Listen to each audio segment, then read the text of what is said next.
Voilà, c'est bon pour y aller. Merci.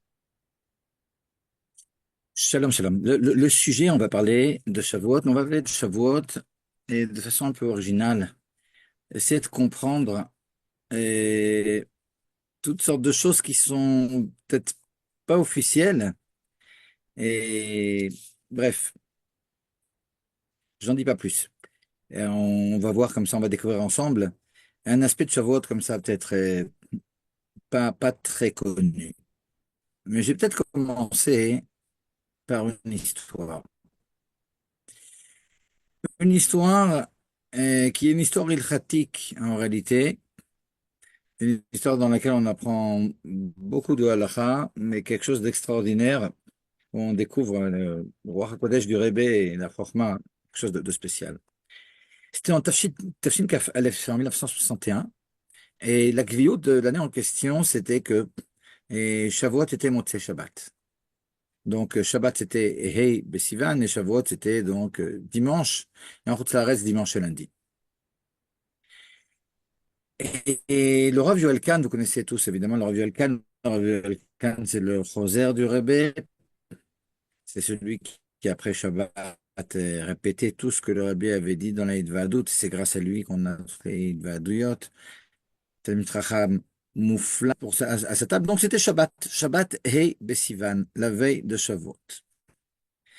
Un invité canari qui connaissait pas, il devait sûrement l'avoir vu juste avant, comme ça, à la Tfila, au 770, il a fait venir à la maison, un Israélien. Puis bon, il a demandé donc bon, ce qu'il faisait, etc. Ils ont parlé. Et le type en question lui a dit que quelques semaines auparavant, il est parti d'Israël. Il avait des affaires à faire au Japon. Et du Japon, il est allé, il est venu aux États-Unis. Maintenant, cette information, ça a suffi pour que le Rav Yoel Kahn comprenne que, oh, il y avait ici quelque chose de bien spécial. Et là, j'espère que, parce que je vais dire, je vais pas perdre la moitié des personnes qui écoutent. Mais vous savez qu'il y a ce qu'on appelle le Kavatari, il y a la ligne de changement de date qui se trouve comme ça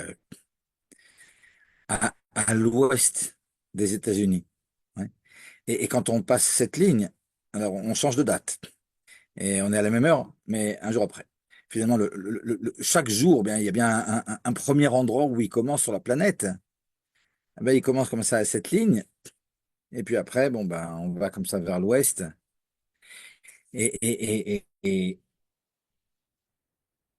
si le jour, ouais, 6 heures du matin, commence à un certain endroit, euh, ben après, à l'ouest, ben c'est 6 heures du matin, et après encore à l'ouest, etc.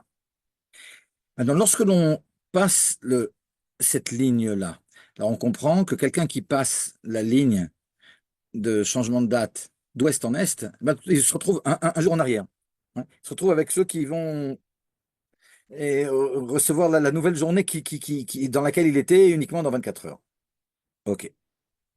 Maintenant, le rabbi avait fait une sikha comme ça précédemment, à la fin des années 50, dans laquelle il avait expliqué qu'il faut faire attention à ne pas passer la ligne de changement de date pendant le Homer. Parce que le Homer, contrairement à toutes les autres dates, quand on parle d'une date, ouais, qu'on ait passé la ligne de changement de date ou pas, ben, le jour et la date, elle est en fonction de l'endroit où je me trouve, hein, et l'heure, etc. Mais le Homer, c'est quelque chose de bien spécial. Le Homer, ben, j'ai commencé mon compte du Homer, ben, le lendemain, dès que la nuit arrive, ben, c'est le jour d'après, et la nuit arrive encore, c'est le jour d'après, etc. Et donc, quelqu'un qui est parti d'Eretz Israël, et il est au milieu du Homer, c'était le cinquième jour, le sixième, le septième, le huitième. Il passe maintenant, il est allé du Japon aux États-Unis, il passe la ligne de changement de date. Ben lui, si pour lui c'était le huitième jour du Homer, eh ben, une fois qu'il a changé, qu'il a traversé la ligne, ben pour ceux qui sont de l'autre côté, c'est que le septième jour du Homer. Mais pour lui, c'est le huitième jour. Et donc la nuit prochaine, quand pour les autres ce sera le huitième jour, lui il devra continuer son compte à lui, neuvième jour, etc. Et donc, le Rav Yoel Kahn comprend qu'en réalité, c'est vrai que aux États-Unis, où il se trouvait maintenant, bah, c'était le 5 Sivan, et c'était pas encore. Et Shavuot, Matan Torah et Shavuot, bah, c'est le 6 Sivan. Mais en réalité, pour le lotype en question, eh ben, lui, il était déjà dans son 50e jour du Homer. Et comme il était dans son 50e jour du Homer, et que la façon dont Shavuot est défini dans la Torah, il n'est pas défini selon une date. S'il était défini selon une date, eh ben on est le 5, on est le 5. Mais il est défini d'après le 50e jour après que tu aies commencé le Homer.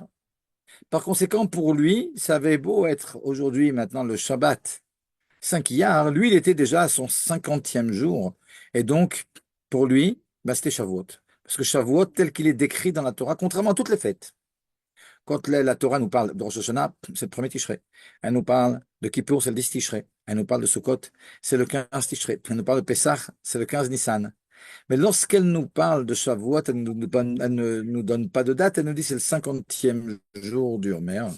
Par conséquent, pour lui, eh ben, Shavuot était arrivé.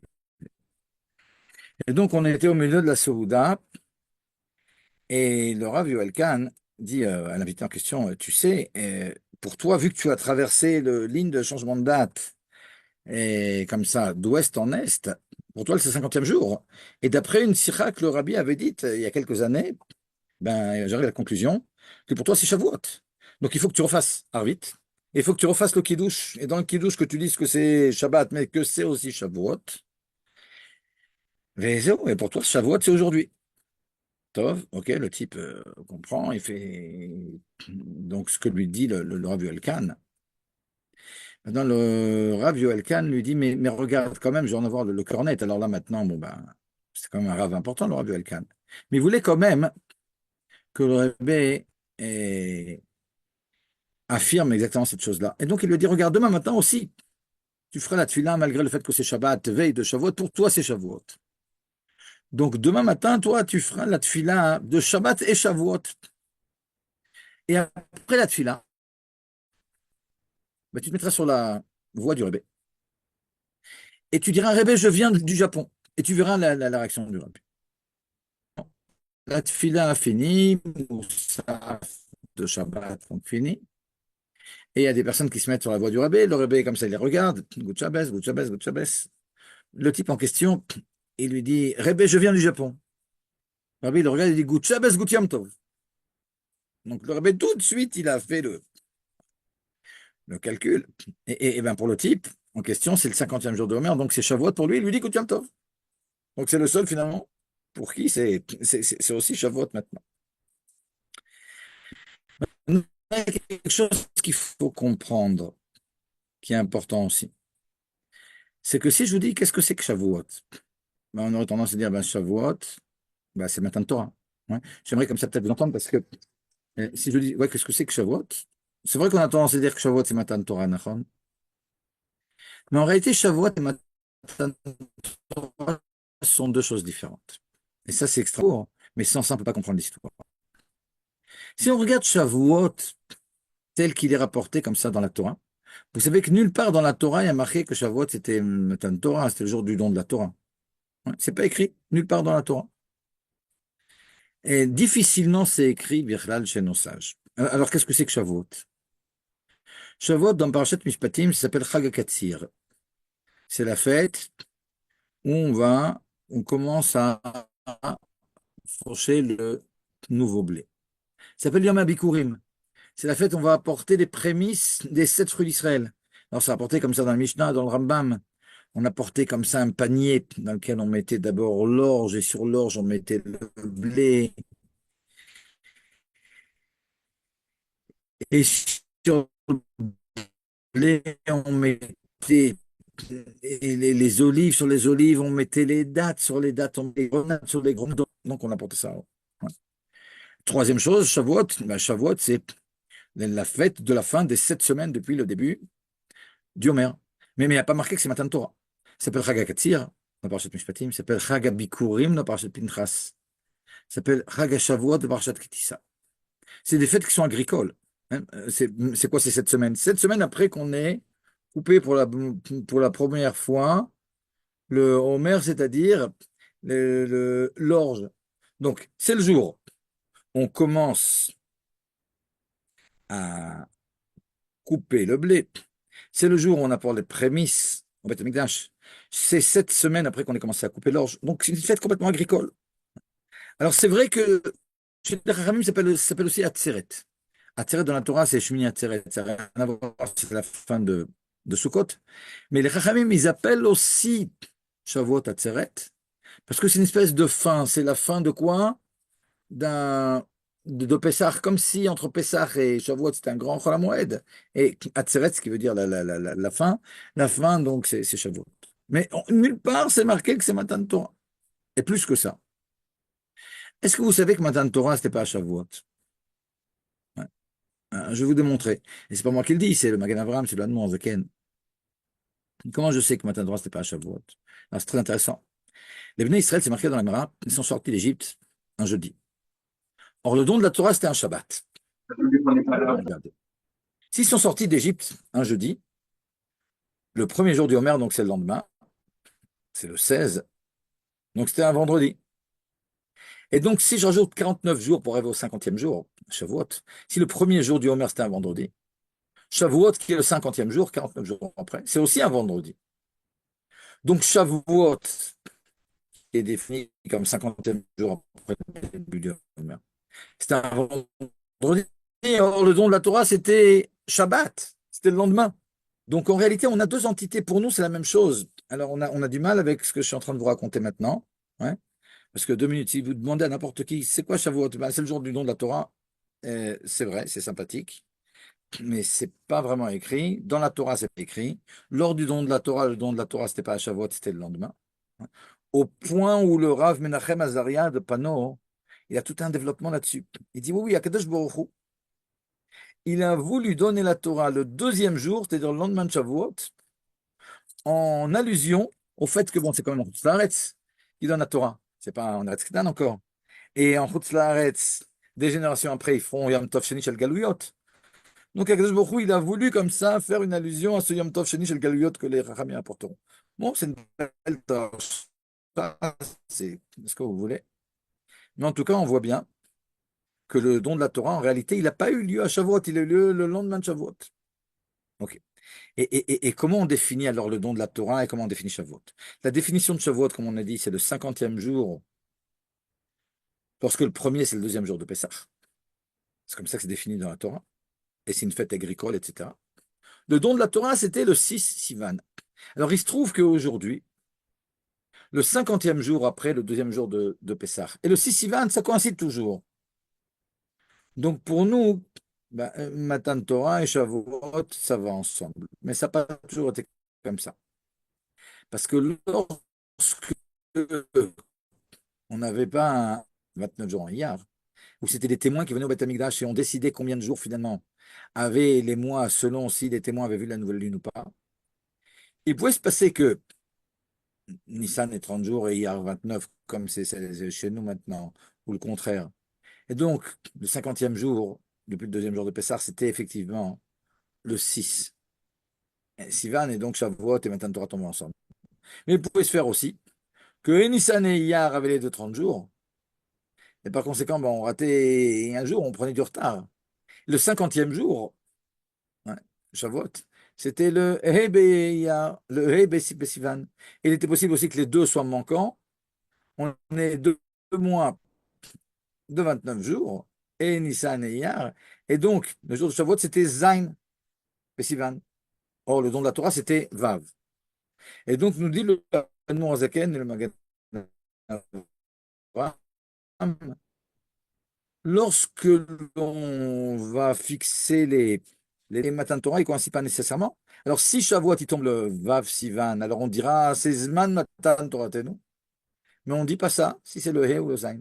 Donc, c'est important pour moi dans cette introduction que l'on comprenne que Shavuot et Matan Torah, qui, dans la Chassidoute, on rapporte ça toujours comme étant une chose, et puis la plupart des gens, c'est ce qu'ils comprennent aussi.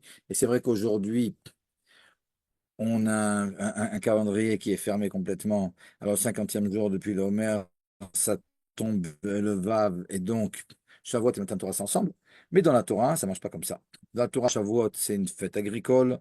Le don de la Torah, c'est autre chose. Lors du don de la Torah, Bichlal, comme on a dit, c'était pas le jour de Shavuot, c'était le lendemain. Et ça pouvait coïncider ou ne pas coïncider. Ok. Ceci dit, alors je reviens maintenant à mon histoire. Le type en question, pour qui ben, son 50e jour, ça tombait le 5. Pour lui, c'est Shavuot. Père, la Tfila, Shavuot, etc.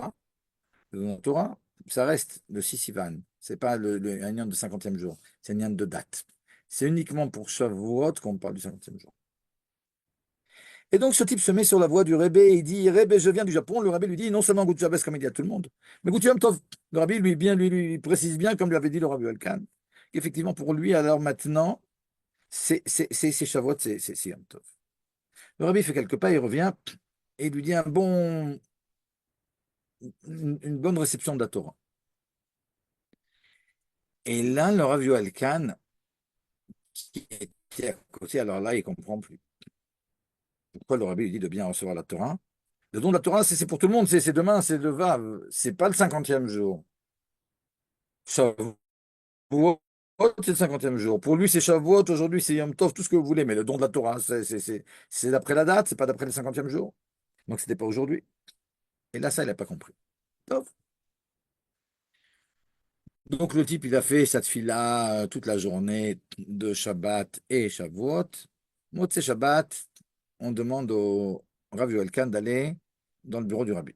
Le Rabbi l'appelle et lui dit, le type qui était avec toi, c'était ton invité, Nachon, celui qui m'a posé la question. Bon, le Rabbi a vu que le Rabbi Yoel Khan était à côté.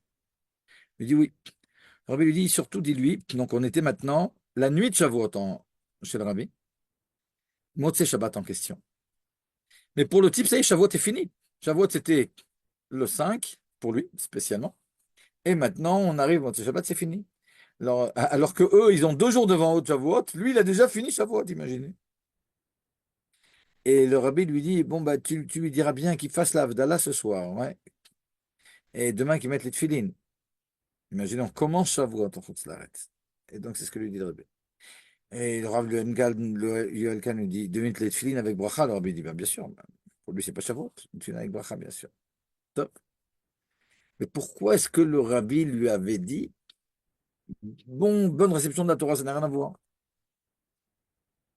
La réception de la Torah, c'est le Vav, de toute façon. Ça sera peut-être pas à Shavuot pour lui, mais ça sera le Vav Sivan, c'est là qu'il y a eu Matan Torah. Le lendemain, le Rabbi fait une Idvadout, donc c'est en Chutzlaret, c'est là-bas chez le Rabbi Shavuot. Pour le type, Shavuot était fini. Et dans la Idvadout, le Rabbi, il explique comme ça. Il explique un peu tout ce qu'on a dit. Mais le Rabbi, il dit, en ce qui concerne le don de la Torah, c'est vrai que le don de la Torah, c'est le Matan Torah, c'est le Vav Sivan. Mais en réalité, il y a aussi quelque chose dans le don de la Torah qui a un rapport avec le 50e jour. Parce que au bout de 50 jours, quand on a fini la réparation de 49 jours des Midot, eh ben, on est complètement raffiné et donc on peut déjà recevoir la Torah. Et donc le 50e jour, même sans rapport avec Matan Torah, on commence à recevoir la Torah d'une façon un peu différente.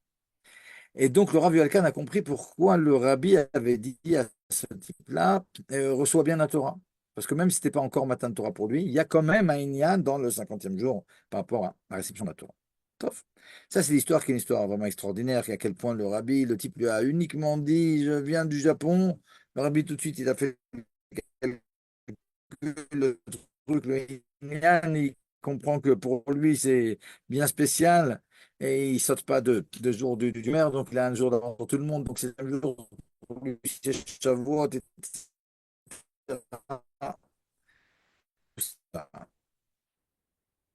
Mais alors maintenant, on devrait mettre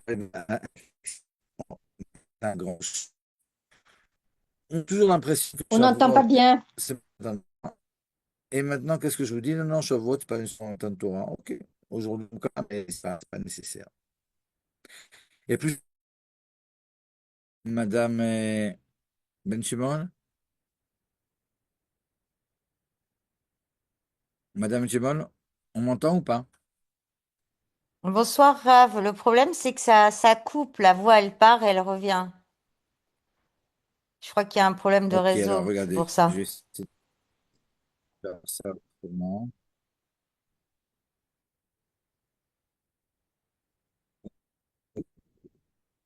2 minutes. Je vais essayer de faire ça.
Aussi, j'entends rien. Qu'est-ce qui se passe? Ça a coupé? Non, bonsoir Léa. En fait, on D'accord. entendait très mal le rave. En fait, je Alors, crois j'en qu'il avait un profite. problème d'Internet, donc je pense qu'il a dû sortir pour revenir. Est-ce qu'il y a quelqu'un qui s'y connaît, qui peut prendre pour gérer le Zoom? C'est-à-dire? Parce que nous, on est dans une vadoute, c'est très Ah, gênant. euh, Est-ce que tu sais mettre en avant, en marche il y a juste à fermer les micros et après à fermer le Zoom, quoi. ben, je peux essayer, mais s'il y a quelqu'un qui s'y connaît sûr et certain, je préfère. Parce que moi, je l'ai jamais fait. Mais bon, après, c'est pas compliqué. Je pense que c'est les Non, c'est équipes pas bas. compliqué. C'est pas compliqué. Parce que j'ai honte je suis Ouais, ni là ouais, ni ouais, là. bah oui, c'est normal. Est-ce Alors, qu'il y a quelqu'un dans le groupe qui s'y connaît ou pas? Sinon, au ouais, pire, je demande à mon fils. Vas-y, donne-moi Léa, d'accord. alors Donne-moi. vas-y, je t'ai mis haute. Alors, je t'ai mis Voilà, haute. Mazal Tov. Voilà, voilà, Mazel. Il faut commencer. Bah, en plus, tout est enregistré là. D'accord, ok. Ok. Là, vous m'entendez maintenant? Ah, oui, ça a l'air d'être mieux. Mais maintenant, on vous voit pas, du coup. Ah ouais? Ça va venir. Voilà, super, Mazal Tov. Très bien, impeccable. Ah non, j'ai mis, ok, j'ai mis Internet avec mon téléphone. Ouais, Ok. merci. Regardez, s'il y a des trucs que vous avez ratés, et bon, pour l'histoire, je vais pas revenir sur l'histoire, mais je vais quand même dire donc la problématique dans le cours. C'est que Shavuot, tel qu'il est défini dans la Torah, c'est écrit nulle part que Shavuot, c'est le jour du don de la Torah. C'est ça qui est intéressant. C'est rapporté comme une fête agricole. On a commencé à couper le nouveau blé. C'est rapporté, donc il y a Chag HaKatsir dans Parashat Mishpatim. C'est appelé Chag HaBikurim, c'est le moment où on commence à apporter des nouveaux fruits comme ça au Beth Amikdash. Et j'ai raconté comment ils étaient disposés, ces nouveaux fruits, ouais, les nouveaux des 7 fruits, et que ce soit l'orge, le blé, et les olives, les dattes, les grenades et les figues, et tout ça dans cet ordre-là, ils sont les uns sur les autres, et autour des figues, comme ça, une couronne de raisins, on apporte ça au Beth Amikdash. Chag HaBikurim, on apporte les bikurim. Ouais. Bon, rien à voir avec le Matan Torah encore. Chag HaShavuot, 7 semaines après qu'on ait apporté l'offrande du Homer d'orge, c'est une fête agricole. On parle du fait qu'on commence à couper le blé, qu'on apporte des nouveaux fruits, que c'est 7 semaines après qu'on ait commencé à couper l'orge. Donc, rien à voir avec Matan Torah. Matan Torah, il n'est pas du tout mentionné en rapport avec Shavuot. Shavuot, on en parle dans Parashat Mishpatim, dans Parashat Kitissa, dans Parashat Emor, dans Parashat Pinchas. Nulle part, c'est marqué dans la Torah qu'à Shavuot, il y a eu le don de la Torah. Ça, c'est intéressant. Les Chachamim, ils appellent ça Tseret, comme c'était une espèce de fin de quelque chose qui a commencé à Pessah. Mais c'est pas marqué que c'est en rapport avec Matan Torah. Et pourtant, nous, ce qu'on sait, c'est que c'est Matan Torah. Ouais. Mais plus que ça, je vous ai même dit qu'en réalité, le don de la Torah qui a eu lieu un Shabbat, c'était même pas le jour de Shavuot, parce que le jour de Shavuot, c'est le 50e jour depuis la sortie d'Égypte. Ouais. Et ça tombait vendredi.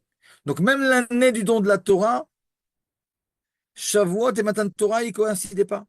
Le don de la Torah, qui était un Shabbat, qui était le Shabbat Sivan, ben, il va être fêté tous les Sivan. Et le jour de Shavuot, c'est le 50e jour du Homer. Mais aujourd'hui, ça tombe le Sivan. parce qu'aujourd'hui, on a un calendrier qui est bien défini, mais dans le temps, où Iyar et Nissan pouvaient avoir les deux 29 jours ou les deux 30 jours, ça ne tombait pas nécessairement Shavuot le 6 Sivan, et donc le don de la Torah et le 50e jour du Homer ne coïncidaient pas spécialement. Alors, qu'est-ce qui nous fait dire qu'il y a un rapport quand même entre Shavuot et Matan Torah? Et le Rabbi rapporte dans une sikha deux éléments. Il y a quand même deux petits éléments comme ça, mais c'est intéressant. Il y a le fait comme ça que le Talmud Yerushalmi, il remarque quelque chose. Parmi tous les korbanot, parmi toutes les offrandes, parmi tous les sacrifices que l'on apporte, alors il s'appelle un korban khatat qu'on apporte et à Shavuot, et à Pesach, et à Sukkot. Non, ce korban khatat, c'est pour pardonner des fautes. Mais dans Parashat Pinchas, lorsqu'on parle de ce korban, qui était finalement un bouc que l'on apportait, alors pour toutes les fêtes, il y a marqué Sirizim Khatat Echad. Sirizim Echad Khatat. On apporte un bouc pour pardonner des fautes. Mais ça, c'est écrit pour Sukkot et c'est écrit pour Pesach. Sirizim Echad Khatat. Pour Shavuot, c'est pas marqué Sirizim Echad Khatat. Il y a marqué Sirizim Echad. Il n'y a pas marqué Khatat, comme pour pardonner les fautes. Et les Chachamim, dans le Talmud Yerushalmi, dans le Mesrat Chagiga, ils nous disent qu'Akadosh Baruch Hu a dit, vu que vous avez reçu sur vous le joug de la Torah, je fais comme si vous n'avez pas de faute. Donc on a ce korban à apporter, mais malgré tout, on ne rappelle pas que ce korban, il est pour pardonner des fautes. Oh. Nous dit le Rabbi, il est extraordinaire ce Yerushalmi. Parce que ce Yerushalmi, il trouve dans la Torah une petite allusion au fait que Shavuot, où on apporte ces korbanot dont on vient de parler, il est en rapport avec la Torah. Il n'y a pas marqué Khatat parce qu'on a reçu la Torah. C'est extraordinaire de penser que c'est la seule allusion dans la Torah au fait que le don de la Torah était à Shavuot, dans ces corbanotes que l'on apporte, qui sont apportés dans Parashat Pinchas, où il n'y a pas écrit le mot Khatat. C'est extraordinaire. Il y a en réalité une autre Gemara que rapporte le Rabbi. Pas dans le Talmud de Yerushalmi, dans le Talmud Babli. La Gemara dit comme ça. Par rapport au Shmini Atzeret, il y a marqué Atzeret Lashem Lokecha. Atzeret, donc Shmini Atzeret, ouais, dans la fin de Sukkot, c'est pour Akadosh Baruch Hu. Mais il y a un autre passage qui nous dit Atzeret Yelachem. Atzeret, c'est pour vous. Et les Chachamim, ils prennent ça comme étant quelque chose de général pour tous les Yamim Tovim. Ils disent c'est marrant. Il y a marqué d'un côté que les Yamim Tovim, c'est pour Dieu, mais il y a marqué d'un côté que c'est pour vous. Alors, il y a deux avis dans la Gemara. Il y a un avis qui dit, ben ouais, ben c'est à vous de décider. On a le droit de décider. Soit Yom Tov, on en fait un jour où on mange, etc., c'est pour nous. Soit on en fait un jour où on étudie. Il y a un autre Tana qui dit, non, non, on vient d'apprendre de là qu'on doit faire moitié-moitié. Moitié du temps, on étudie, moitié du temps, on mange et on se réjouit. Ok. Mais la Gemara, elle nous dit, c'est vrai qu'il y en a qui pensent qu'on peut faire qu'un jour de limout si on veut et ne pas manger même. Mais ça, c'est vrai pour toutes les fêtes sauf Shavuot. Aval, כולם מסכימים שלגבי עצרת pour Shavuot, בעינן נמי לכם, on a besoin absolument de manger. C'est-à-dire que je vais aller comme ça, même plus loin, comme ça, dans les halachot. Vous savez que si quelqu'un fait un ta'anit halom, hein, si quelqu'un fait un mauvais rêve, alors des fois, pour enlever ce rêve, il fait un ta'anit jeûne. Bon, on fait plus ça aujourd'hui. Mais c'est dans le Shulchan Aruch malgré tout. Et ce jeûne-là, on peut même le faire Shabbat, malgré le fait que Shabbat est les jours de fête. On jeûne pas, mais pour lui, il est tellement obsédé par son rêve que pour lui, ce sera un plaisir de jeûner pour enlever les effets de ce rêve. Mais cette chose-là, on peut le faire le Shabbat. On peut jeûner pour un rêve de Shabbat, on peut jeûner pour un rêve Yom Tov de Pessah, on peut jeûner pour un rêve Yom Tov de Sukkot, mais la Gemara nous dit que tout le monde est d'accord qu'on ne peut pas jeûner pour un rêve Yom Tov de Shavuot. Pourquoi? Alors Rachid explique. Parce que Baruch Hu, il veut pas qu'après on en dise, ah ouais, non, c'est des jours de galère comme ces jours-là. Le jour où on a reçu la Torah, Akadosh Baruch Hu, il voulait que ça soit bien et manifeste, même pour notre corps, on se réjouit, on kiffe. C'est-à-dire que si on a le droit, dans certaines circonstances, et Shabbat et Yom Tov de jeûner, mais pour Shavuot, c'est complètement exclu. C'est le jour où on reçoit la Torah, c'est le jour où on doit se réjouir. Et donc le Rabbi dit, oh, la deuxième allusion dans tout le Talmud, qui fait un rapport maintenant entre le jour de Shavuot et le don de la Torah.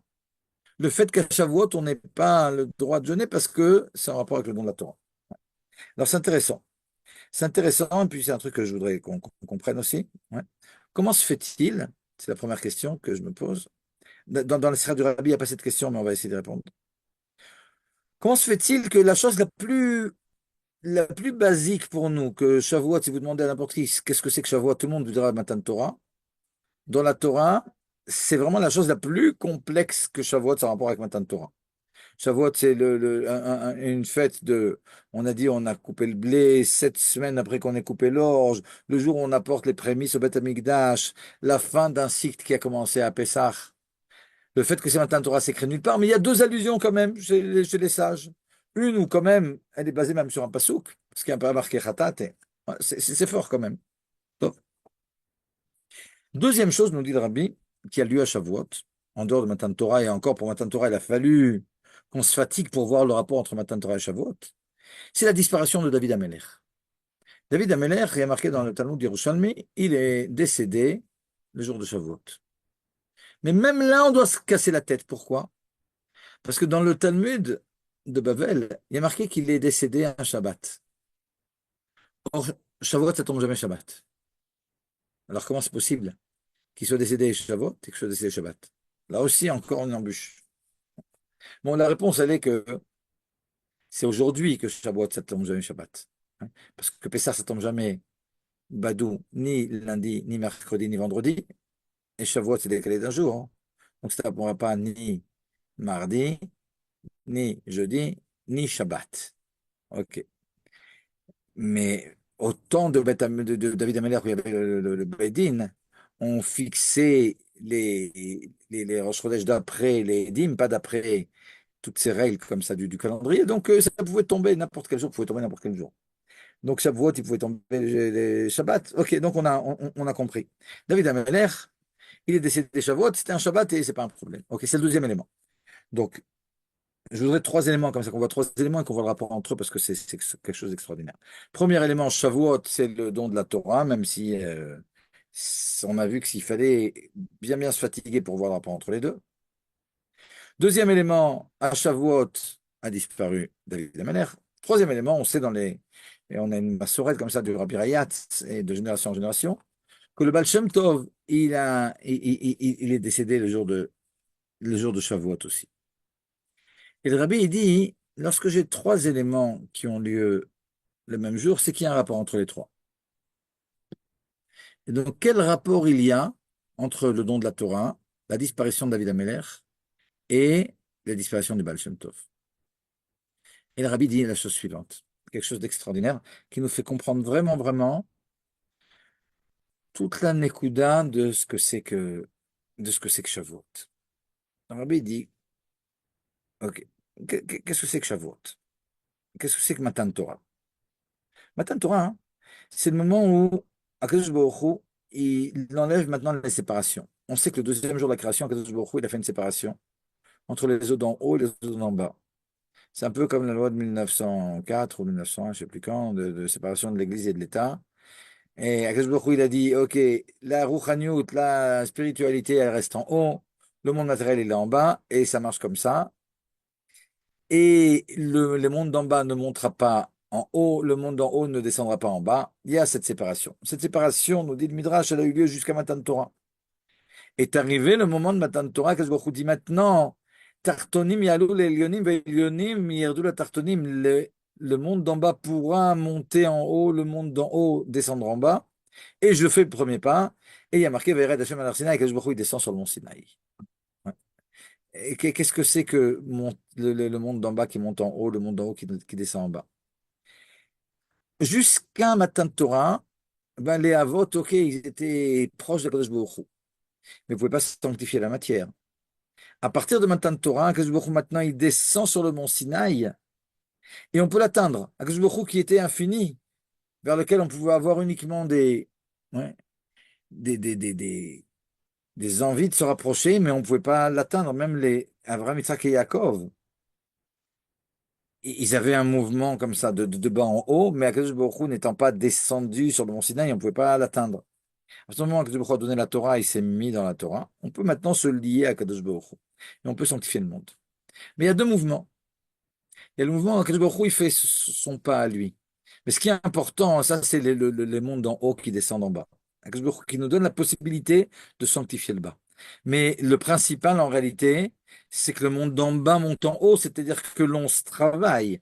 Le monde d'en bas qui monte en haut, c'est plus être passif et attendre que Kadosh Baruch Hu nous donne la Torah, c'est prendre cette Torah et avec cette Torah se raffiner.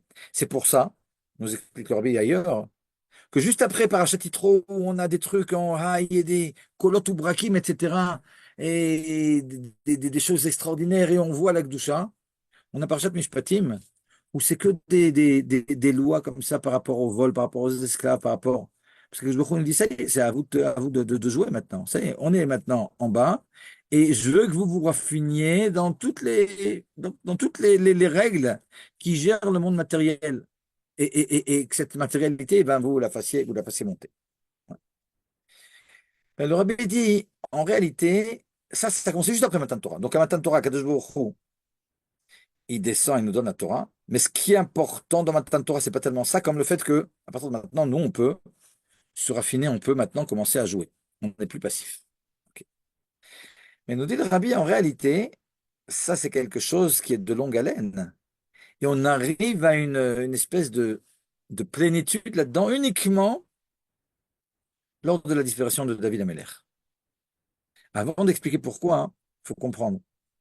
Même lorsqu'Akadosh Baruch Hu, il descend sur le mont Sinaï, il leur a dit, mais ça c'est l'aboutissement en réalité. Donc c'est un processus qui a commencé bien avant. C'est un processus qui a commencé avec Avraham Avinu, comme on sait dans le Mahamar Bati Legani, où Avraham Avinu, il a fait descendre la Shrina du septième firmament au sixième, Yitzhak du sixième au cinquième, Yaakov du cinquième au quatrième, etc., jusqu'à ce qu'on arrive à la septième génération, Moshe Rabbeinu qui fait descendre finalement la Shrina en bas. Donc ce matin de Torah dans laquelle Akadosh Baruch Hu, il descend sur le mont Sinaï, c'est l'aboutissement de cette génération. Ok. Eh bien, la façon maintenant que l'on a de raffiner le monde, mais tout le Ham Israël maintenant, pas uniquement Abraham, Isaac et Yaakov et les sept générations, mais nous tous, c'est aussi un long processus qui commence juste après Matan Torah. Ça y est, maintenant que je nous a donné la Torah, ben on peut se raffiner. On l'apprend, on la travaille, on fait les mitzvot, on étudie, etc. Donc on se raffine. Mais on arrive à une plénitude uniquement à l'époque de David Ameller, qui est le deuxième élément en rapport avec Shavuot. Et pourquoi? Quel rapport maintenant avec David Ameller? Qu'est-ce qui s'est passé avec David Ameller? Alors, à l'époque de David Ameller, nous dit le Rebbe, il y a deux choses qui seront nouvelles. Il y a la royauté. C'est vrai que ça commençait avec Shaoul, mais c'était uniquement chez Shaoul. La royauté chez David Ameller, c'est depuis David Ameller jusqu'au Mashiach. C'est quelque chose donc de nouveau, la royauté à long terme. Et le Beth Amikdash, même si le Beth Amikdash a été construit par Shlomo Ameller, qui s'appelle Beit David. Beit David Meshirecha. Parce qu'en réalité, les fondations du Beth Amikdash et tout ce qui a préparé le Beth Amikdash a été fait par David. Donc les deux éléments qui représentent le travail de David Ameller, c'est la royauté et c'est le Beth Amikdash. Mais nous dit le Rabbi, en réalité, ça c'est la plénitude du travail d'en bas. Parce que c'est quoi le travail d'en bas? Le travail d'en bas, c'est de se raffiner, c'est d'arriver finalement à une abnégation à Kadosh Baruch Hu par notre travail. Maintenant, lorsque l'on reçoit la Torah, on reçoit la Torah, on applique la Torah, ok, ben on a une abnégation devant Kadosh Baruch Hu, on met nos envies de côté et on fait la Torah. Mais qu'est-ce qu'il y a de plus à l'époque de David Ameller? Si maintenant je transgresse quelque chose qui est dans la Torah, je ne serai pas passible de mort nécessairement. Il y a des choses où oui, il y a des choses où non. On doit apporter un corban ou même pas. Ouais. Donc, ce n'est pas chaque fois qu'on va transgresser la Torah qu'on sera passible de mort. Par contre, lorsque quelqu'un va transgresser ce que le roi lui demande de faire, hein, Mored de Malchut, là, il est mis à mort, le type. Donc, dans la Malchut de David Ameller, qui représente en réalité notre abnégation au roi, qui lui-même est en abnégation à Kadosh Baruch Hu, puisqu'il s'agit de rois qui sont des tzadikim. Le fait que maintenant, par cette malchoute-là que je dois respecter, eh ben, dès que je transgresse la malchoute, c'est que je suis considéré comme révolté contre la malchoute. Et le type, il est mis à mort. Ça montre qu'il y a ici un bitoul, une abnégation beaucoup plus grande que même dans la Torah. Parce que dans la Torah, comme on a dit, ok, on transgresse la Torah, on n'est pas nécessairement puni de mort, alors que pour la malchoute, oui. Donc cette malchoute, cette époque de David Ameller avec cette malchoute qui est quelque chose de nouveau, cette royauté, ça représente une plénitude du travail d'en bas. on est en bitul total devant Akadosh Baruch Hu. Et pour ce qui est du Beth Amikdash aussi, le Beth Amikdash, c'est l'endroit où Akadosh Baruch Hu, il se dévoile à nous. Ouais. Et donc, on est en pleine abnégation. Donc, si déjà, la première étape, on a dit qu'à Shavuot, il y avait trois choses. Il y avait le don de la Torah, et encore, on a dû se fatiguer pour comprendre le rapport entre les deux. Il y a la disparition de David Amelech. Il y a la disparition du Baal Shem Tov. Nous explique le Rabbi, en réalité, il s'agit de trois étapes qui sont en rapport l'une avec l'autre, trois étapes du travail, du raffinement du monde en bas et de l'aboutissement à une certaine abnégation devant Akadosh Baruch Hu.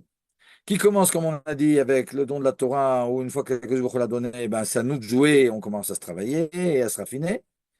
Qui arrive à un aboutissement avec David Amelech, qui représente la royauté devant laquelle on est en abnégation, et le Beth Amikdash devant lequel on est en abnégation aussi. Et qu'est-ce qu'il y a de nouveau maintenant à l'époque du Baal Shem Tov, qui représente donc la troisième étape? Avec le Baal Shem Tov, nous dit le Rebbe, il y a un grand, grand chidouche. Si je vous dis, c'est quoi le chidouche du Baal Shem Tov? Il y a tellement de choses dans le Baal Shem Tov. Il y a la simcha, il y a la shgera pratit, il y a beaucoup de choses. Le Rebbe nous dit, le grand chidouche du Baal Shem Tov, c'est le fait qu'il est dévoilé que non seulement les 10 commandements, donc la Torah, c'est quelque chose qui est complètement divin, mais c'est beaucoup plus que ça. Le Baal Shem Tov, il nous a montré, comme c'est rapporté dans le Sharichut Ve'emunah, dans le Tanya, mais sur le nom du Baal Shem Tov, que les 10 paroles par lesquelles Akadosh Baruch Hu a créé le monde, c'est pas quelque chose comme ça qui s'est passé il y a 6000 ans, puis ok, c'est oublié, c'est sans rapport maintenant avec la création. Ces 10 paroles, nous dit le Baal Shem Tov, basé sur le pasuk dans Teilim, L'Olam Hashem Dvarecha Nitzav B'Shamayim. À chaque instant, d'ailleurs, c'est basé sur quelque chose de Teilim. On a parlé de David Ameller juste avant. Ouais, donc c'est vraiment une continuation. L'Olam Hashem Dvarecha Nitzav B'Shamayim. À jamais, tes paroles sont dans les cieux. Le Baal Shem Tov nous dit un grand chidouche, c'est que les 10 paroles de la création, qui commencent par Bereshit, Yehi, Or, etc., ces 10 paroles, elles sont dites et prononcées tout le temps par Akadosh Baruch Hu. Mais non seulement ça, mais en réalité, c'est pas qu'elles font vivre le monde, ces paroles, c'est qu'elles font être le monde.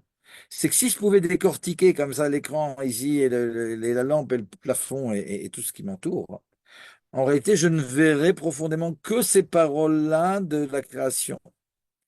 Et donc, ce que fait le Baal Shem Tov, qui n'était pas explicite encore chez David Amelech, ni dans la Torah avant, c'est qu'en réalité, non seulement la Torah, c'est de la Gdusha, et puis on est en abnégation devant Hachem et tout ce que l'on veut, mais c'est que tout le monde, même le monde matériel, en réalité, du fait qu'il n'est que parole divine, il est par essence, dans son essence, en abnégation devant Akadosh Baruch Hu. Et donc, ce jour de Shavuot où on sait que le jour où un tzaddik qui disparaît, ben c'est là qu'on retrouve, comme ça, toute l'essence de ses enseignements. Donc, on voit que le jour de Shavuot, finalement, où il y a trois éléments. L'élément de don de la Torah, puis l'élément de la disparition de David Ameller, plus l'élément de la disparition de Baal Shem Tov. C'est une même idée qui vient, mais qui est de plus en plus explicite. C'est ce raffinement du monde qui redécouvre Akadosh Baruch Hu et qui donc se trouve en abnégation, en extase, en abnégation totale devant Akadosh Baruch Hu. Alors, en commençant avec, on a dit, le don de la Torah, en continuant avec la royauté, le Beth Amikdash au temps de David Ameller, ou le Bitoul, comme on a dit, il est beaucoup plus grand même que lors du don de la Torah, parce que lorsqu'on transgresse la Torah, on n'est pas nécessairement passible de mort, et on l'a dit, ouais. Et qui arrive à un sommet lors de la disparition du Baal Shem Tov, qui nous fait comprendre qu'en réalité, c'était ce Bitoul du monde, il est dans l'essence du monde. Parce que le monde, il n'est rien d'autre que parole divine. Donc, dans l'essence même du monde, il y a ce bitoul. C'est la chose à dévoiler. Alors qu'est-ce qu'il y a en plus dans la Géoula? Hein. Ben, la Géoula, c'est quand ces choses-là, elles ne sont pas uniquement théoriques, quand elles sont explicites. Quand, comme nous dit le Navi, Even Mikir Tizak, on verra cette chose-là. Les pierres, elles crieront le coup. C'est-à-dire que ça sera explicite pour tout, pour tous. Qu'il n'y a que de la Elokut autour de nous. Et le grand paradoxe, comme on sait de la Géoula, c'est le fait que on voit qu'il n'y a qu'Akadosh Baruch Hu, mais on est comme là pour le voir. Parce que dans la mesure où on s'est lié à Akadosh Baruch Hu, on devient aussi divin nous-mêmes. Et donc, on a les deux avantages, le fait de voir qu'il n'y a qu'Akadosh Baruch Hu et le fait d'être là. Et ça, c'est finalement la Nekuda comme ça de Shavuot. Ouais. Et ce développement-là.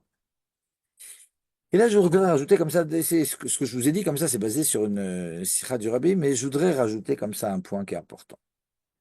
Tous ces éléments dont on a parlé, c'est des éléments qui n'étaient pas explicites. On a dit comme ça, donc à Shavuot, on a compris qu'il y avait un grand processus qui commence avec le Matan Torah, qui continue avec David Ameller, qui continue encore avec le Baal Shem Tov. Hein. Mais alors que les éléments même, le fait que Shavuot, c'est Matan Torah, c'était pas évident, il a fallu qu'on se casse la tête pour dire le rapport, qu'on trouve une allusion dans le Talmud Yerushalmi, qu'on trouve une Gemara qui nous dit que on n'a pas le droit de jeûner à Shavuot parce que il faut bien qu'on montre qu'on est content de la Torah qu'on a reçue. Ah, voilà, Shavuot et Matan Torah, c'est un rapport. Ouais. Des choses comme ça qui sont vraiment cachées puis qu'on découvre. C'était pas du tout explicite que Matan Torah Shavuot c'était en rapport. David Ameller non plus a priori parce qu'on voit David Ameller qui est mort Shabbat et Shavuot et a priori ça peut pas coïncider, etc. Donc pourquoi tous ces éléments de ces trois étapes qui sont les choses les plus essentielles de Shavuot, il faut qu'elles soient comme ça prises où il faut qu'on se casse la tête tellement. Ouais. Et là, je voudrais comme ça, ce que je vous dis maintenant, ce n'est pas dans la Sikha, mais c'est dans d'autres endroits, et puis je fais le rapport. On va dire ici quelque chose de très beau, à mon avis. Et pour expliquer, je vais vous raconter comme ça quelque chose qui est dans la Gemara de Choulin. Vous savez que le beau-père de Rabbi Shimon Bar Yochai, c'était Rabbi Pinchas ben Yair. Rabbi Pinchas ben Yair, la Gemara dans Maseret Choulin, elle nous dit qu'une fois, il nous dit qu'une fois, et la Gemara nous dit que Rabbi Pinchas ben Yair, il devait aller faire une mitzvah de Pidyon Jouim, de racheter et de libérer comme ça un juif qui était emprisonné chez les Goïms. Et il arrive et devant lui, tout d'un coup, il découvre un fleuve, Guinaï Nahara. Est-ce que ce fleuve, il venait d'arriver ou pas? L'histoire ne le dit pas, mais en tout cas, il était sur son chemin et impossible d'avancer. Avec Rabbi Pinchas ben Yair, il y avait encore un juif qui avait du blé à moudre pour les matzot. Il y avait un goy qui les accompagnait aussi. Et donc, ils arrivent dans ce fleuve. Et Rabbi Pinchas ben Yair, il dit, fleuve, ouvre ton eau, je suis en train de faire une mitzvah, il faut que je passe, je dois libérer des prisonniers. Le fleuve, il dit, mais pourquoi tu veux que j'ouvre? Il dit, parce que je fais la volonté d'Hachem, je dois aller libérer des prisonniers, ouvre. Alors il dit, le fleuve, il dit à Rabbi Pinchas ben Yair, ouais, ok, c'est là, toi tu fais la volonté d'Hachem, moi aussi je fais la volonté d'Hachem. Alors, Rabbi Pinchas ben Yair, ouais, je fais la volonté d'Hachem. Hachem, il a voulu que, qu'est-ce qu'il veut dire? Il a voulu que je sois fleuve. Donc, Akash Baruch Hu qui a voulu que je sois fleuve, je suis fleuve. Voilà, je vais pas commencer maintenant à me couper. Un fleuve, ça se coupe pas. Rabbi Pinchas ben Yair, il a commencé à s'énerver. Il lui dit, écoute, si tu te coupes pas, je vais t'assécher. Mais pas Stam t'assécher, t'assécher même rétroactivement. T'assécher de façon que t'es jamais né. Je sais pas comment on fait ça, mais en tout cas, ça fait peur. Bon, ok, le fleuve, il a commencé à prendre panique. Ok, il s'est ouvert. Avec Pinchas ben Yair, il passe. L'autre, il était derrière encore. Entre-temps, la loi s'est fermée. Et il est obligé de se réouvrir. Il y a plusieurs façons de comprendre la Gemara. Et de façon, il a obligé le fleuve de se rouvrir trois fois. Et pour lui, et pour le juif qui était avec eux, et même pour le goy qui les accompagnait. Par le srout du fait qu'il les accompagnait. Top. Le Maguide de Mezerich, dans son livre Hors Torah, il dit, mais c'est quoi cette histoire? Il dit, c'est très bizarre quand même. Il a raison, le fleuve. Il lui dit, tu fais la volonté d'Hachem, moi aussi je fais la volonté d'Hachem. Ok, c'était un argument, il fallait répondre à cet argument. Au lieu de répondre, il s'est énervé, il lui dit, il commence à le menacer, Rabbi Pinchas ben Yair. Mais dis-moi, réponds, il a un argument qui tient la route. Et comment tu peux lui dire, ok, écoute-moi, sinon je t'assèche. Mais il t'a dit, tu fais la volonté d'Hachem, moi aussi je fais la volonté d'Hachem. Et le Maguide Mézari, tu dis non, en réalité, il s'est trompé, le fleuve. Il fait pas la volonté d'Hachem. Parce qu'il y a la parole d'Hachem et il y a la volonté d'Hachem. Et c'est deux choses différentes. Dans la parole d'Hachem, dans les 10 paroles avec lesquelles Akadosh Baruch Hu a créé le monde, il y a les lois de la nature. Dans la parole d'Hachem, un fleuve, effectivement, ben, il se coupe pas, quoi. Un fleuve, il est fleuve, quoi.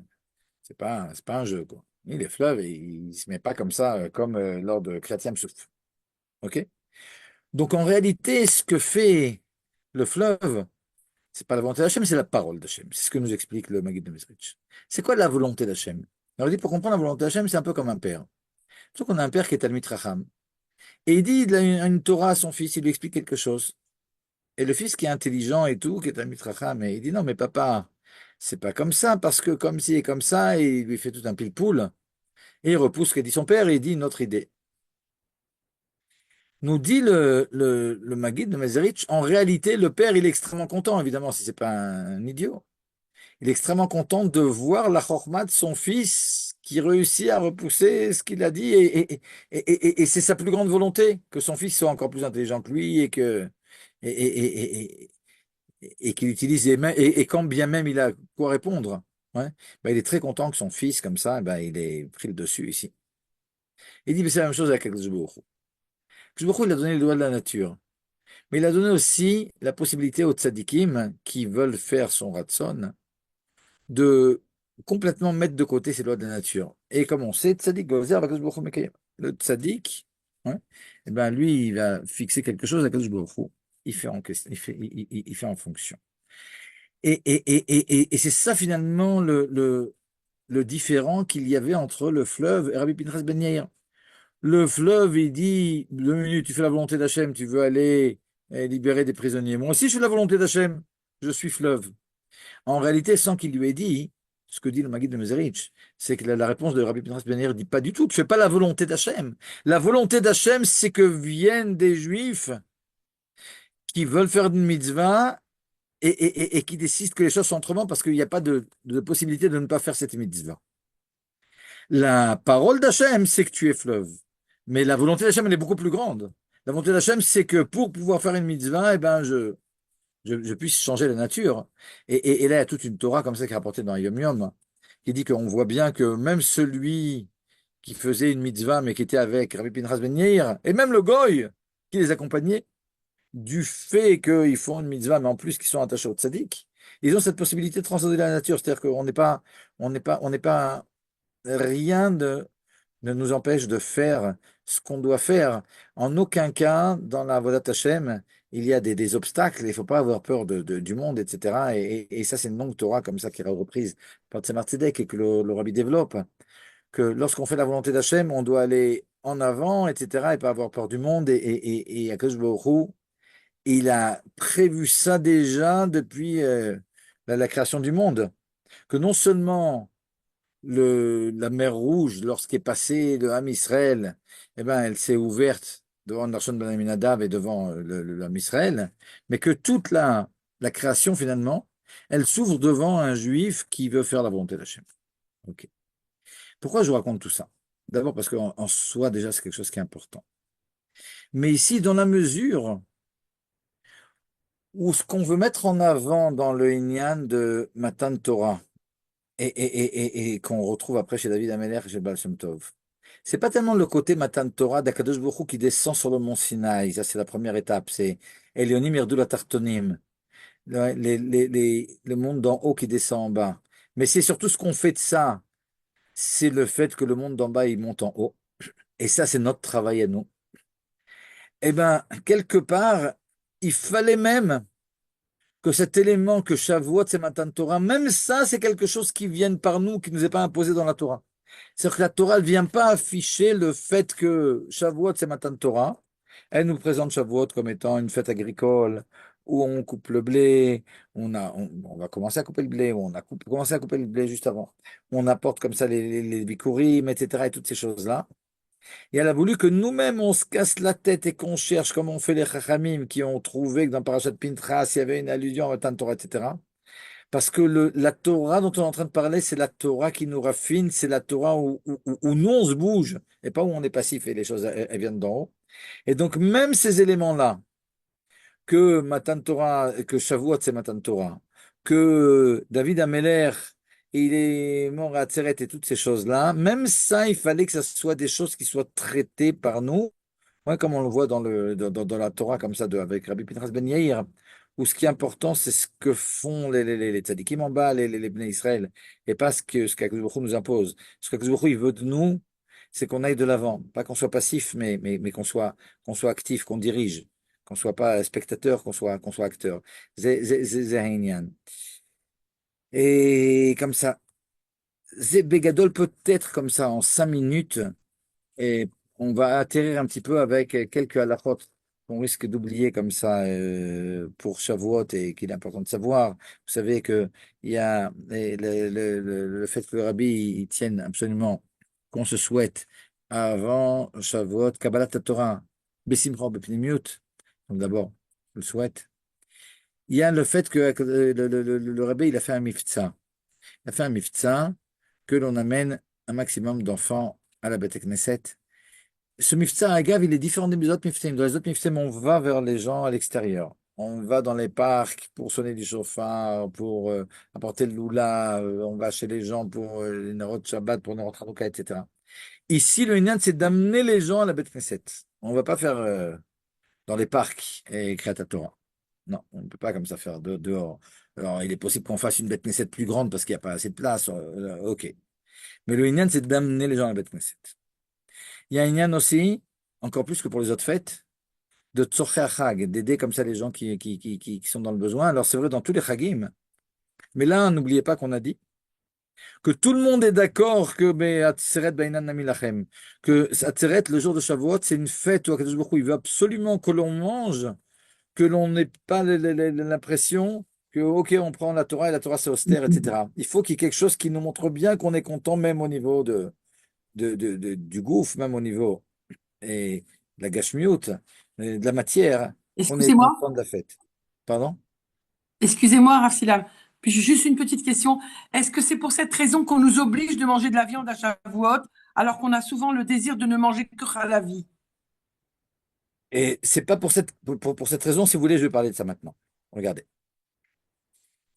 Pour tous les chagim, il y a une mitzvah de simcha, vesamarta bechagecha, qui est rapportée par rapport à Sukkot, mais qui est pris comme un binyanav, comme quelque chose de base pour tous les chagim. Donc il y a une Ouais. mitzvah de la Torah de simcha. Les Chachamim Mais nous ici, demandent comment on est saméach. Alors ils nous disent la chose suivante. Il dit pour les femmes, l'homme il doit acheter bijoux ou habits à sa femme. Pour les enfants, on achète des sucreries. Pour les hommes, leur simcha, c'est en mangeant de la viande ou en buvant du vin. Maintenant, ça c'est rapporté dans la Gemara, c'est rapporté dans le Shulchan Aruch. Malgré tout, le Amour Zaken, il rajoute comme ça. Il dit en réalité, quand on parle de viande qui donne la simcha, c'était la viande des corbanotes. Aujourd'hui, on n'a plus de Beth Mikdash, on n'a plus de corbanotes.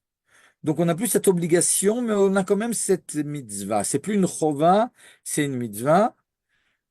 Ouais, pendant les Yamim Tovim, non seulement à Shavuot, mais aussi à Pessah et à Sukkot, à toutes les Seudotes, ouais, de manger la viande. Ok, donc c'est une mitzvah, et si c'est une mitzvah, bon, on le fait. Ok. Maintenant, il se trouve qu'après tout ça, mais ça c'est quelque chose de base, du fait qu'il y a marqué Vesamarta Bechagecha et que la simcha, ça mange de la viande, ouais, comme on a dit. Il y a aussi le Mina qui est rapporté par les poskim, mais entre autres par le Admor Zaken, que le jour de Matan Torah, pour plein de raisons que l'on connaît, il les détaille pas, mais il y a eu le fait que le Har Sinaï, il appelé Har Gavnunim, Gavnunim c'est le Mishon Gvina, et le fait que on a reçu la Torah et donc on n'a pas pu encore faire la différence entre viande et lait, et donc on va pas pouvoir utiliser pour les ustensiles pour cuire,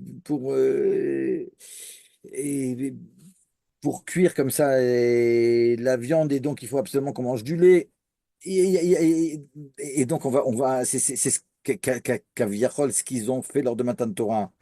Et donc on veut donner un souvenir à cette chose-là pour toutes sortes de raisons qui sont rapportées dans le Midrash. On mange comme ça du lait, le fait aussi que la Torah soit comparée au lait, il y a beaucoup de choses. Et donc le Admor Hazaken, il rapporte ce minhag.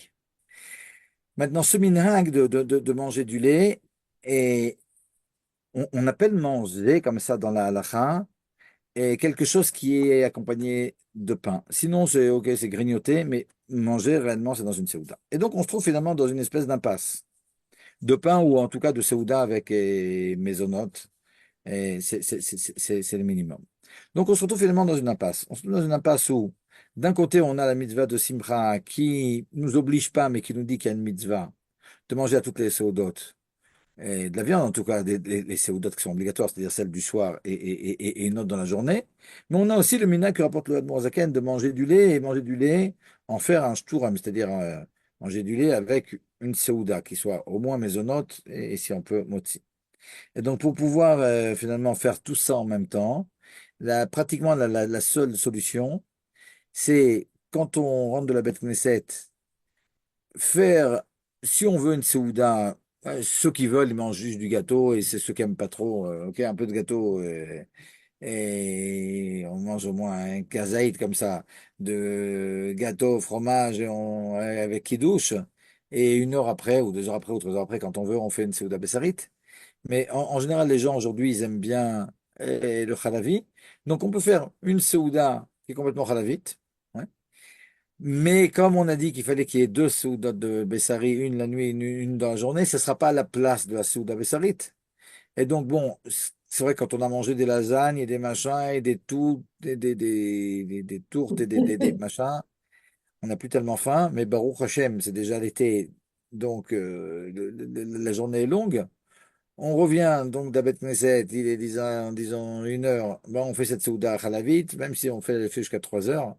Ben, à 5 heures, 6 heures, on fait un nouveau Netiat Yadayim, mais on fait une Souda Bessarit. Donc, pour répondre à votre question, la raison pour laquelle on mange de la viande, ouais, c'est parce qu'il y a la chava de la simcha. On a aussi le minag de manger du lait, donc on se débrouille de cette façon-là. Mais décider de faire une des deux Seudot, chalavit, et une Seouda Bessarit, comme beaucoup veulent faire. Non, ok, alors nous, chez nous, le soir, on mangera la vie, ou bien le matin, on mangera la vie. Vezou. Ça, c'est une erreur. Ouais. Il y a vraiment un inyan, même si c'est pas une chova, on a dit que c'était une mitzvah, de manger de la viande et le soir et dans la journée. Donc, et la meilleure des choses à faire, c'est comme je vous ai dit, on rentre d'Avet Knesset, on mange une Seouda Chalavit, et plus tard, on mangera Bessarit. Ok. Ok, merci. Et comme ça, le Rebbe, il nous dit à l'approche de Matan Torah, évidemment, rajouter dans le mot de la Torah et principalement dans le mot de Pnimut Torah.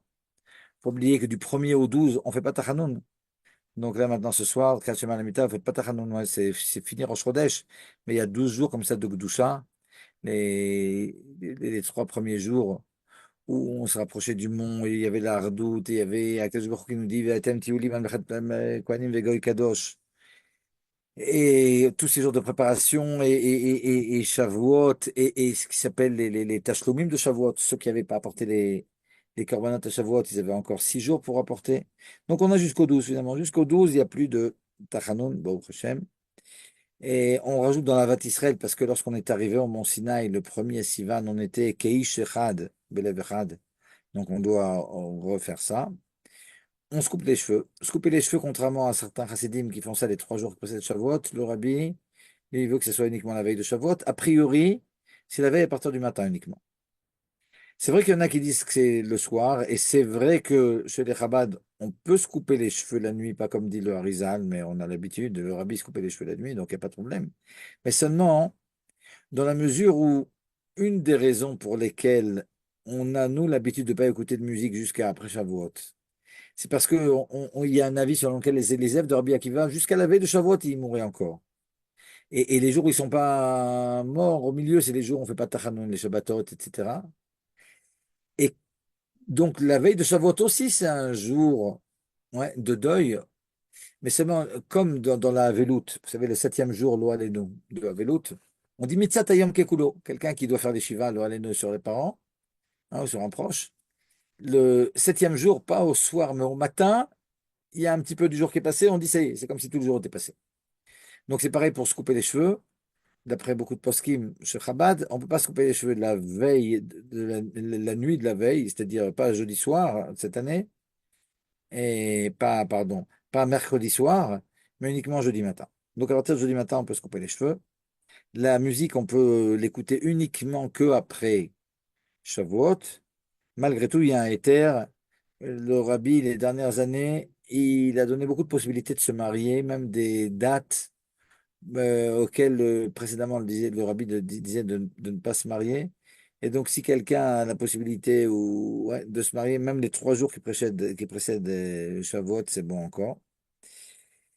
Et on doit faire Eruv Tafshilin, n'oubliez pas. Ouais, si vous voulez cuisiner comme ça de Yom Tov à Shabbat, et donc comme ça, jeudi, faire Eruv Tafshilin, ouais, vous verrez comment, on vous expliquera comment faire, Bezrat Hashem. Et dernier point, il y a des chassidim comme ça, les jours où on va faire Iskor, qui pensent qu'on doit allumer comme ça un air la veille. Et on dit Iskor aux 3 fêtes. Mais ça, c'est pas le Minhag Chabad. Donc, il n'y a pas de ner neshama à allumer la veille de Shavuot sous prétexte qu'on va dire Iskor à Shavuot. Ceux qui ont des parents qui sont décédés. Voilà en gros. Et s'il y a des questions, super. Sinon, on s'arrête là la prochaine. Oui, excusez-moi, j'ai une question. Bonsoir, Rav. Bonsoir. Donc là, en l'occurrence, par rapport à ce que vous avez dit sur le repas à la vie, si effectivement on est invité, voilà, et chez des gens qui ont le minac de faire le repas à la vie, on va dire avec moti, etc. le midi. Et là, on veut faire aussi donc la mitzvah de manger de la viande, mais là, en l'occurrence, c'est Yom Shishi. Comment on fait pour le manger euh, avant l'allumage de bougies, comme ça, tranquille, on mange un repas Bassari? Enfin, Regardez. avant Oh, Mitra. absolument. Absolument. C'est une bonne question. Bon, d'abord, vous n'êtes pas obligé de faire ça si tard parce que bon, ouais, le repas à la vie, on peut le faire à 1 heure, 2 heures, disons jusqu'à 3 heures. Ouais. Et si vous rentrez chez vous qu'à 5 heures, vous faites le repas, hein. Ouais, c'est encore bon. Mais c'est vrai qu'a priori, on fixe pas comme ça de repas la veille de Shabbat après-midi. Mais là, c'est autre chose, parce que c'est un repas d'Yom Tov. Donc, de toute façon, euh, si pour une raison quelconque, quelqu'un était resté à une mitzvah à doute et puis il serait rentré à la maison, il aurait fait la souda aussi. C'est pas considéré comme disons comme ça, comme un affront à Shabbat. On va pas attendre la dernière minute quand même pour pouvoir manger une souda de Shabbat normalement. C'est clair. Mais ouais, le Inyan, c'est comme ça. Le Rav Braun, comme ça, il explique que ceux qui pensent que bon, ben, on mange un schnitzel et puis on a fini, non, c'est pas une seouda. C'est-à-dire le Inyan de la simcha, c'est comme ça qu'il comprend. De la simcha du bassar, parce qu'on aurait eu tendance à se dire, OK, on a compris. On doit faire 2 seoudotes avec du pain. Et le Rav, il a dit qu'il fallait manger de la viande le jour et la nuit. Donc, le soir, on va faire une seouda bessarite. Le matin, on va faire, enfin, après le kiddush. Quand on revient à la Beth Knesset, on fait une bonne souda chalavite et dans l'après-midi, on mangera de la viande comme ça. Et lui, il explique que Non, non, je dans parle une d'une Séouda, ça doit Kaila être quand avec du même. pain. Pardon? Je parle d'une Kaila quand même. Vous parlez de? D'une Kaila quand même. Ah, si c'est une Kela, dites-moi où c'est, j'arrive moi aussi. Si c'est un fromage, j'arrive. Tachles, et comme ça. Et le Inyan, c'est, comme je l'ai dit, on peut, même si c'est Rêve Shabbat, mais c'est vrai que, bon, comme il faut quand même qu'on fasse la Souda de Shabbat, bon ben, chacun doit être assez intelligent. D'abord, pour pas manger trop dans la Souda Chalavite, et pour pouvoir manger après. Et là aussi, bon, bah, si on mange un kazaït ou un kabetza de pain et un peu de viande, c'est-à-dire on peut se contenter de ça. Puis si il reste d'après là, on pourra la manger aussi, Rav Shabbat avec le couscous. Donc, et le Inyan, c'est surtout de marquer le coup, quoi. Qu'on ait mangé au moins un kazaït de pain avec au moins un kazaït de viande. Parce que moi, un kazaït, c'est pas considéré dans la halakha comme une achila. Donc, ouais. Vezeu, on a fait notre Seouda, Bessarit, et on a fait ce qu'on nous a demandé, quoi. Pour faire Raph, une grande Seouda. j'ai une question par rapport à ce que vous avez expliqué tout à l'heure. Donc, en fait, c'est vrai que c'est étonnant que dans la Torah, on ne trouve pas trace enfin, de façon explicite du lien entre Shavuot et le don de la Torah. Donc, j'ai compris que c'est par rapport, je sais pas si c'est exactement ça, mais au travail que les tzadikim ils doivent faire pour mettre de façon explicite la volonté d'Hachem dans le matériel. Absolument. Mais alors pourquoi c'est pas vrai pour les autres fêtes? pourquoi c'est explicite pour les autres fêtes, pourquoi il y a des parachutes qui disent clairement, à telle date, ça sera votre jour de Kippour, telle date, ça sera pour Rosh Hashanah, Je telle veux dire pourquoi. Je veux dire pourquoi. Parce que si on se dit, OK, c'est quoi le point de Pessah? Ben, le point de Pessah, c'est le fait de reconnaître que Akadosh Baruch Hu, c'est vraiment le centre, et Akadosh Baruch Hu, il nous a fait sortir d'Égypte et on n'était absolument rien. Et Birlal, quand on parle de Pessah, c'est intéressant votre question parce que la réponse, elle est vraiment très, très chassidique. Vous savez que la différence entre, dans les Maharim, comme ça, dans Parashat et du Admor Azaken, il y a une différence fondamentale entre le mois de Elul et puis Pessah. À Elul, c'est Anil et Dodi et Dodili, c'est nous qui faisons tout le travail. Et à Pessah, c'est Akadosh Baruch Hu qui fait tout le travail. Dodili va Anilo. Parce qu'on était dans les 49 degrés d'impureté. Donc le centre dans Pessah, c'est surtout le fait qu'on n'était absolument rien.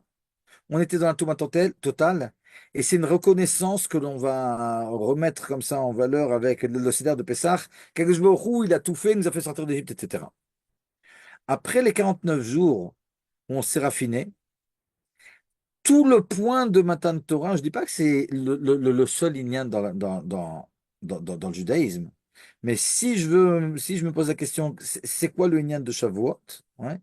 Ben, tout le inyan de Shavuot qui commence avec Matan Torah et qui continue avec David Ameler, ben, c'est justement le travail que nous, on va faire après que Kadosh Baruch Hu soit descendu sur le Har Sinaï. Ouais. Et le Rabbi nous dit, c'est vrai que c'est Kadosh Baruch Hu qui commence. Mais si on regarde le Midrash il dit comme ça. Le Rabbi fait bien attention comme ça en mots. Il dit, Akadosh Baruch Hu a dit, à partir de maintenant, Tartonim yalou le Elyonim, le monde d'en bas monte en haut. Ve'elyonim yardu la Tartonim, et le monde d'en haut descendra en bas. Ve'ani amatril, c'est moi qui commence. Alors, au niveau chronologique, c'est Akadosh Baruch Hu qui commence, effectivement. C'est lui qui descend sur l'Arsinaï. Mais au niveau des valeurs et au niveau du tachlit, au niveau de la chose qui est la plus importante, c'est ce par quoi commence le Midrash. À partir de maintenant, le monde d'en bas montera en haut. Ça, c'est ce qui est important. Le point de Shavuot, c'est pas tellement le côté d'Akadosh Baruch Hu qui nous fait sortir d'Égypte. C'est le fait que maintenant, avec la Torah qu'Akadosh Baruch Hu nous a donnée, eh ben, on commence à se bouger et à faire quelque chose de cette Torah. Et d'ailleurs, c'est peut-être pas pour rien que euh, Matan Torah, c'est le deuxième jour, hein, le jour de, comme on a dit, comme ça, le jour de Yom Tov Sheni Shel Galuyot. Le Yom Tov Sheni Shel Galuyot aussi, ça représente le travail de l'homme. Parce que Yom Tov, il est écrit dans la Torah, c'est quelque chose qui vient d'en haut. Yom Tov Sheni Shel Galuyot, c'est quelque chose qui a été décrété par les Chachamim, donc quelque chose qui vient de l'homme. Donc, ce qu'on met en avant par rapport à Shavuot, Matan Torah, ouais, et encore une fois, il y a d'autres choses dans le judaïsme. Il y a aussi le Dodili Vanilo de Pessah, il y a le fait que ben, on reconnaît complètement que je crois tout fait, tout ce qu'on veut. Ouais. Mais l'anekuda, le point qui est important à Shavuot, c'est de mettre en avant le fait que, ok, Akadosh Baruch Hu donne la Torah, mais bon, ça concerne Akadosh Baruch Hu. Mais ce qu'on fait avec ça, c'est notre zikuch à nous, c'est notre raffinement à nous. C'est le travail que va faire l'homme, c'est les dévoilements que va faire l'homme. C'est ça tout le point. Ok, c'est quelque chose qu'on retrouve pas dans les autres fêtes, donc du coup. Moins, Hmm. c'est vrai. Ok. Il y a moins ça. Il y a ça un peu à Sukkot, il n'y a pas ça à Pessah. Hein. À Pessah, ça racontait la grandeur de Dieu, parce qu'on n'avait rien. Hmm. Ouais, c'est un autre point. Ok, Un autre point. merci. Je sais pas si tout... Alors, il y a Léa qui m'a donné la main pour gérer cette réunion. Donc, du coup, je sais pas s'il y a d'autres questions. Et Euh, si top. c'est si c'est pas le cas, bah, il reste plus qu'à vous remercier. Je suis vraiment Ah, désolée. voilà, J'ai Léa, essayé elle de est là. gérer les deux en Bon. même temps, mais c'est Non, un non, peu mais voilà, j'ai difficile. fait. Voilà. Mais c'est vraiment, Merci beaucoup. ok, Merci beaucoup. On entend que Bezat on Hashem, écoutera. Heureusement, c'est enregistré. Voilà, Bezrat Hachem. On va pouvoir suivre en C'est même temps. très, très Merci intéressant. beaucoup. Vraiment, vraiment. Kabbalat Torah, Besimcha, Ubtimiut, Bezat Hashem. Kabbalah, Torah. Amen, amen. Merci beaucoup, Rav. Merci beaucoup. Merci Merci. beaucoup à toutes les Nasdaq. femmes. Shalom, Faire shalom. Merci beaucoup, beaucoup. Rakash, Merci. Bonne soirée. shalom. Véronique, c'est toi qui dois fermer. Je ferme. Alors, je le fais maintenant. Merci Léa. Merci tout le monde. Merci beaucoup à vous.